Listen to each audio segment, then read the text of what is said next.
Hello and welcome. This is a new series I'm starting on Prodigy Mathematics called Beyond the Formula. Today we're going to look at the quadratic equation.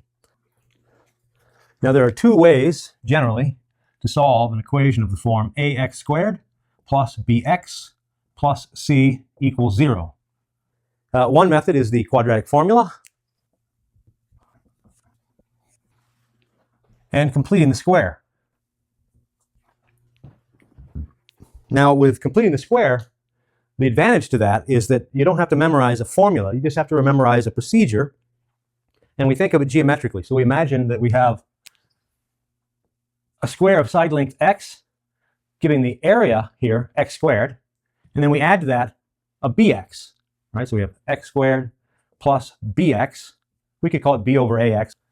And we want to put half of that here, so this will be b over 2a, and then this, of course, is the side length x, giving us an area here of b over 2ax, and then the other half down here, b over 2a, and then this is again x, giving us an area in this rectangle of b over 2ax.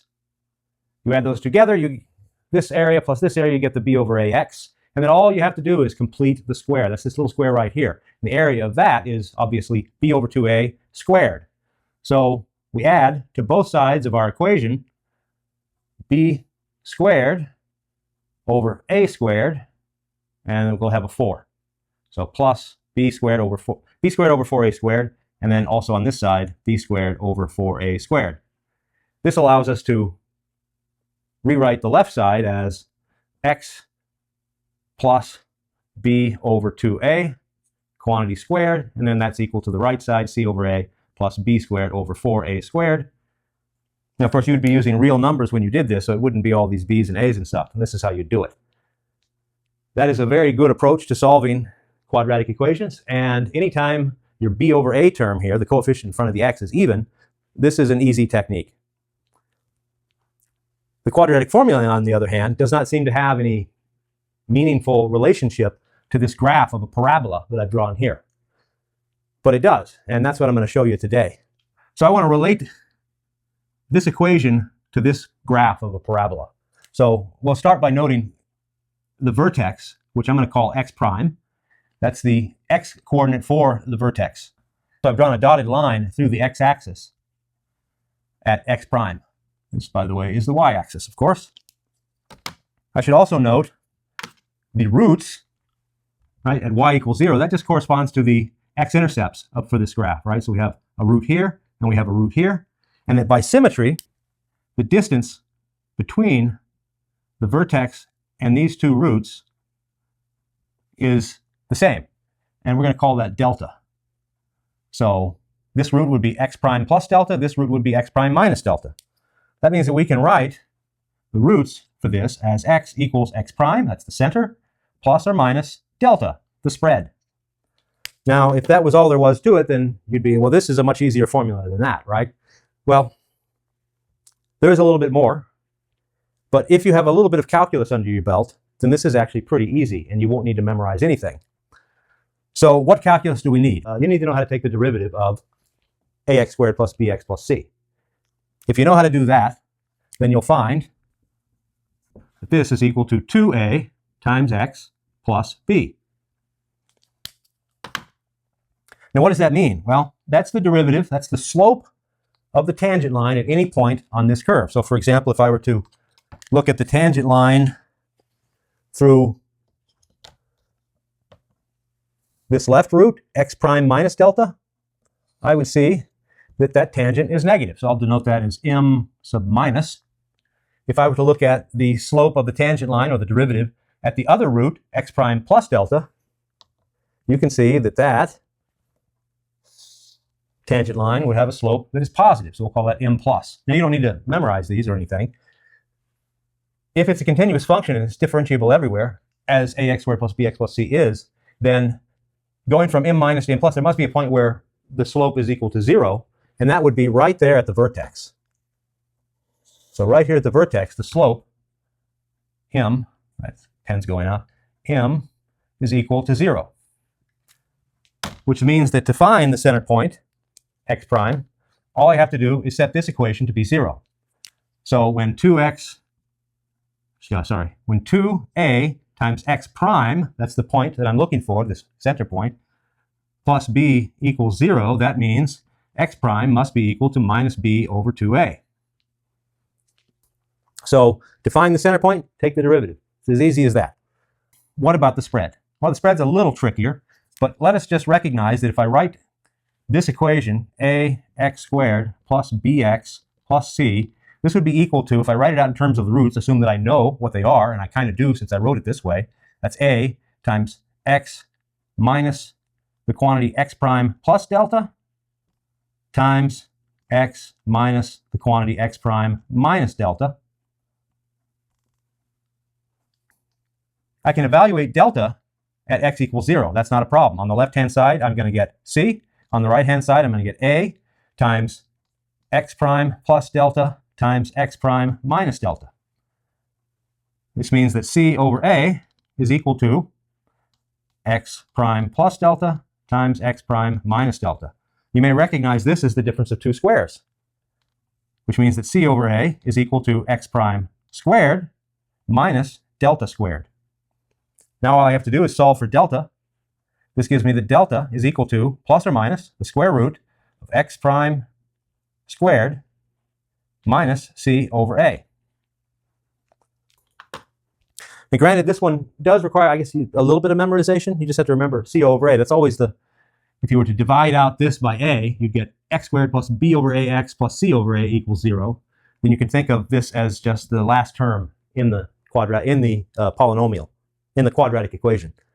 But x prime, this is the thing that we know how to procedurally generate, right? We get that by just simply taking the derivative of the starting equation that we're trying to factor. So that means, in the end, that we can think of, remember this was x equals minus b plus or minus the square root of b squared minus 4ac over 2a, but we can write this like this. X is equal to x prime plus or minus the square root of x prime squared minus c over a. A little bit less to remember than in the original form. It's the same equation, obviously, because it solves the quadratic equation. You could turn this into the quadratic equation if you wanted to with the b's and the a's and the c's, but I think that really what you want to remember is this and this, right? Just remembering what delta is equal to. And if you do that, then solving these will be really fast. You'll almost be able to do it in your head. So let's do a couple of examples just to see it work. Let's first do an easy one. X squared minus 6x plus 8 equals 0. Now, of course, we could do this in our head because we recognize that 4 times 2 is 8, and 4 plus 2 is 6. But let's apply the method. So first thing, get x prime. Well, we take the derivative of this. That's going to give us x prime equals 3. Next, we need the delta. The delta is just going to be the square of that. 3 squared is 9, minus c over a, that's just 8.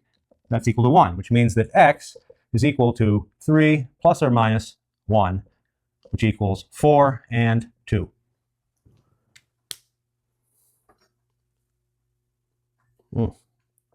Coffee got cold.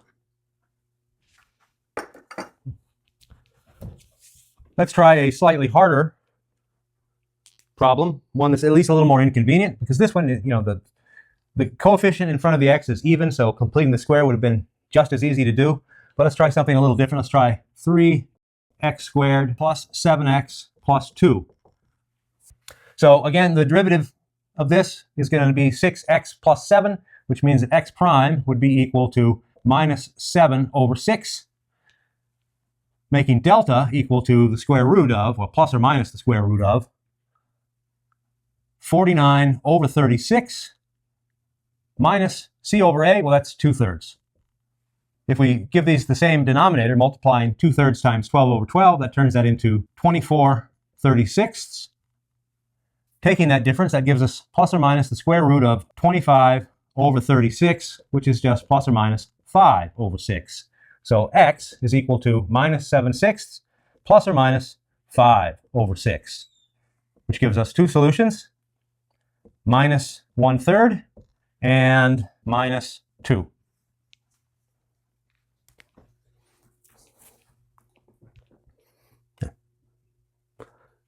So again, for me anyways, it's handy because I know how to take derivatives, and so I don't have to memorize the quadratic formula. I said at the beginning that you don't need to know calculus to come up with this result. So let me show you that. Well, first, I want to use the vertex form for a quadratic equation. And I'm going to write this as x minus x prime. Normally this is an h, right? But we're going to, since I called the vertex x prime, we're going to stick with x prime here.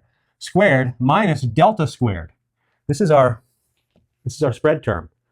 Now, all we have to do to really pull this out is if we square this, just expand this, what are we going to get? We're going to get x squared minus 2 x prime x plus x prime squared minus delta squared. Compare that with the standard form of ax squared. Well, actually, we want to divide out ax squared plus bx plus c.